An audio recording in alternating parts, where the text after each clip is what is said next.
Adelaide, commonly known as the City of Churches. It's also here that we nurture some of the finest and most talented DJs. So who are these mysterious nocturnal characters?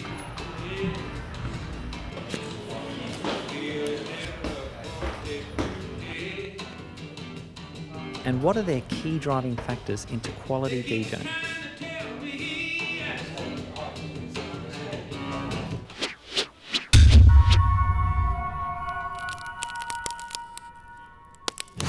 Yes, I'll let you take over then. Sure. Into the whack tunes. DJ David L. or DL. Yeah, what up? How are you? You playing tonight, yeah? Yeah, man. What are you playing? A bit of Top 40, wait. Top 40? yeah, Kylie Minogue. Kylie. Are you gonna scratch up Kylie?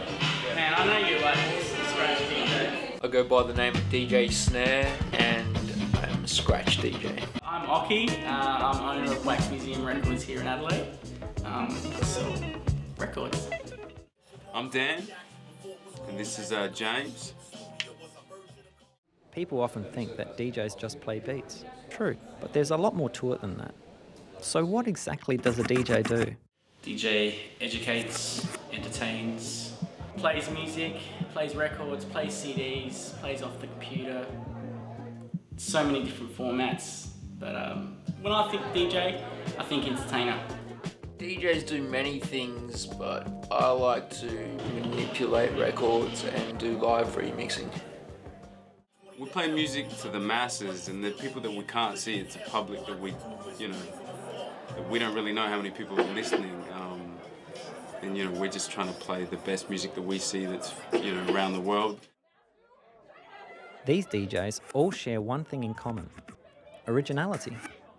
Having their own style sets them apart from the rest. But what motivates them to be DJs? I think it just kind of happened naturally. My dad was a record collector, and we used to sit around the house and play records instead of watching television when I was younger as a family. So we had 2 turntables, and eventually I just kind of followed in those footsteps, I suppose. I've always collected records for the last 15 years, and ever since I've been collecting, people have always asked if I wanted to play my records out, and I've always said yes. So I've never chased after a gig. I don't have regular DJ gigs. I think people knowing that I have a record collection and collect records, they just assume that I am a DJ, but I'm a collector more so before a DJ. I've always been into hip hop since early high school, and yeah, that was the first introduction to scratch DJ, and it was just like really inspiring, and I just thought, yeah, it's something to get into and practice. I think it's a very casual approach, and I mean, personally, it drove me to be a radio DJ as such, through listening to radio and thinking it sucks, and trying to put stuff out there that people don't get the opportunity to hear. Well, basically, I've just been a hip-hop fan since day one, and always like sharing music with friends. Yeah, it's just good being able to play something to people that a niche market enjoys. Some people may think that DJing requires rehearsing for gigs, but DJs will often debate that. Don't really rehearse for a gig. I'm pretty simple. I have 2 turntables and a mixer. That's all I really need. Usually I have a routine already made up that I'll be like showcasing. So before a gig I will just like practice maybe half a day, not the whole day, but I'll spend a good few hours through the day just like warming up, just like getting comfortable with the routine. So when I get up there, it's just like second nature to execute. DJs shouldn't have to rehearse, they should know the music.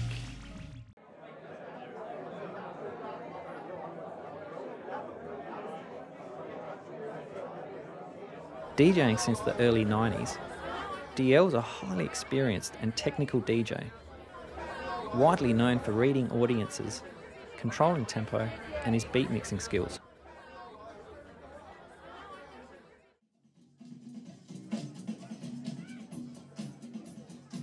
A big part of what keeps me driven, what keeps me seeking new music, digging for beats, buying records, making beats, doing edits, all of that kind of stuff is the thought, if I don't have a positive influence on the younger generation, that influence could come from someone that doesn't have as a positive outlook as myself. And if we don't, people that have gained the knowledge, have done the hard yards, if we don't share that knowledge, that gets lost, and that's a shame for a culture that we really, really support. I'd like to see the positive influences of people like myself and other people. You know, we see it in the b-boy scene in Adelaide. It's a great scene. The battle scene's really good. We've got really good b-boys here. You know, I want my kids to be able to grow up and evolve into a scene that has a positive outlook, so kids can express themselves in a positive environment, you know, and get rid of expel that energy, you know, express themselves. Because if we don't supply an outlet for that that's not detrimental to anything, then it ends up being detrimental to society, and that's a shame. We lose the culture and the kids lose focus and direction. We don't want to see that. A breakdancer's first choice DJ. It's all about quality epic journey sets with DL. DL's forte also includes creating mixtapes. Making them often depends on the feel and mood of the environment he's exposed to. Different surroundings will always have a say in things. So what's his journey all about? It's individual, I think. You do some mixes are meant to be, you might do a summer mixtape that's meant to, you know, kind of capture the whole summer vibe. You might do a jazz mix that's meant to be, you know, just all about kind of, you know, some deep, thoughtful kind of vibe. You do, you know, party mixes that are about that. It's all individual. I think it depends on the mix. There's no one formula for that kind of stuff for me.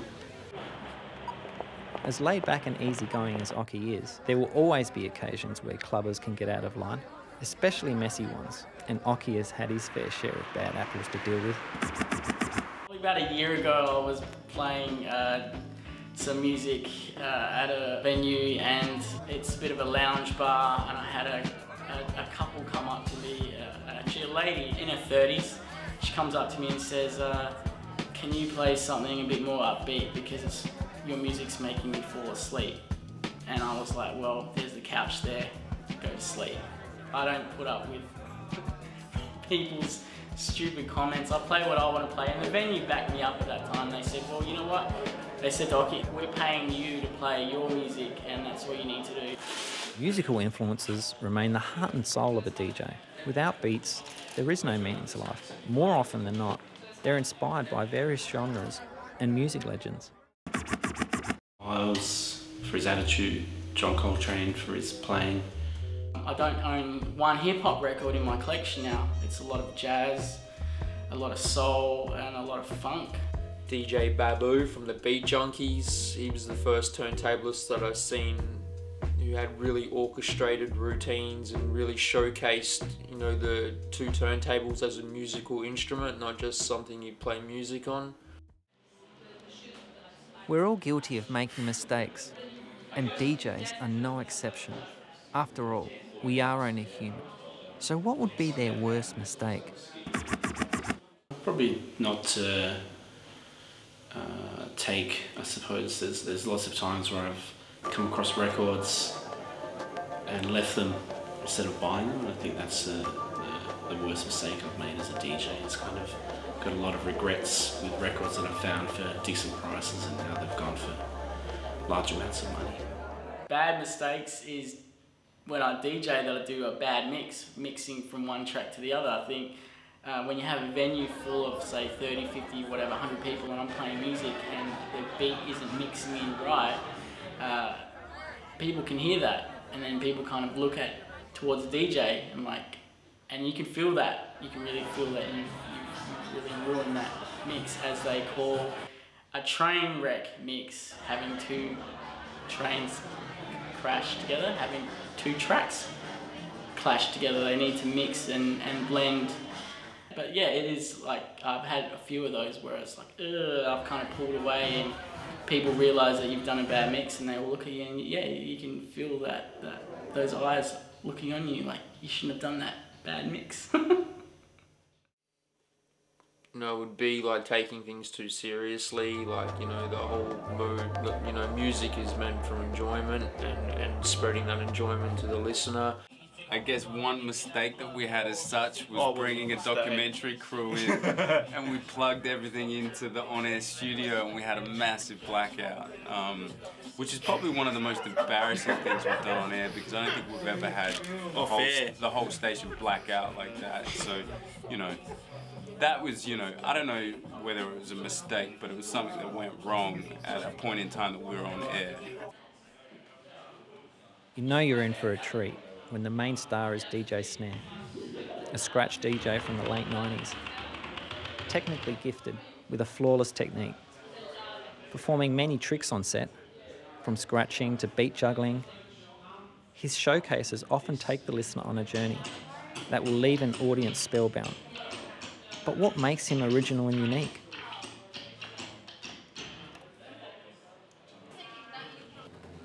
I would try to have like a real powerful introduction which sort of got the listener's attention, and then, like, you know, go into something that's just like gonna grab them, like totally pull them into the routine.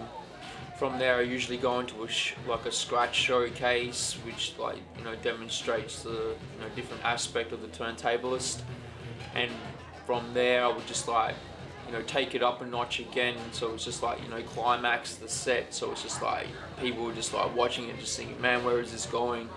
And then like the last routine, you know, usually just like end it with a bang and then just like wind it down, so it's just like, you know, like a roller coaster.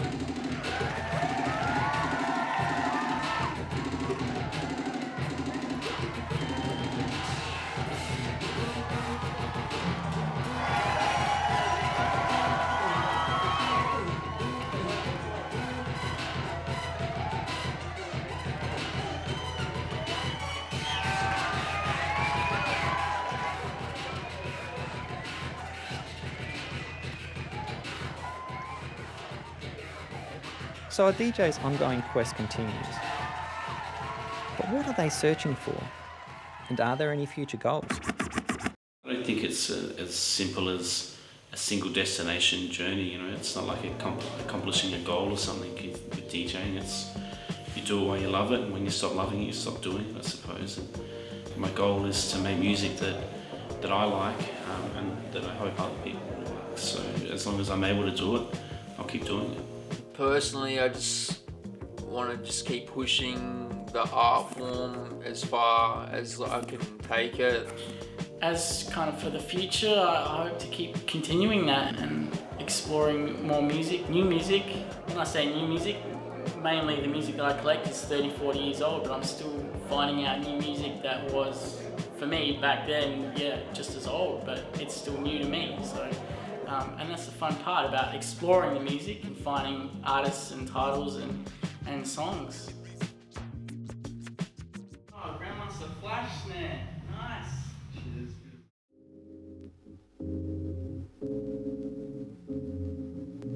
A DJ's journey is an endless one, more often than not, digging for gold and finding that rare and elusive beat. It's time for Oki, Snare and I to join DL spend up that cash.